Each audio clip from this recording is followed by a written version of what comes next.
Hey guys, welcome back to our YouTube channel WebToTech, and in today's video I'm gonna guide you through how to change currency on Weverse account. So first of all, launch Weverse application on your mobile devices. Make sure that you are logged on to your account.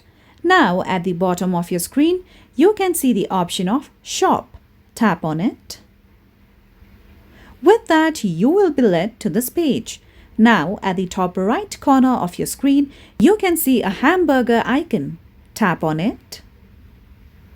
Now, over here, you'll see the option of currency. Tap on it. So, these are the only currency options available on Weverse application. Choose the currency according to your preferences. So, I'm gonna choose this option of JPY, which is Japanese yen. Now, if you go back and scroll through the shop, you can see that the currency has been changed to yen. So that's how you can change currency on Weverse application. And that's it for today's video. At last, don't forget to subscribe to our YouTube channel.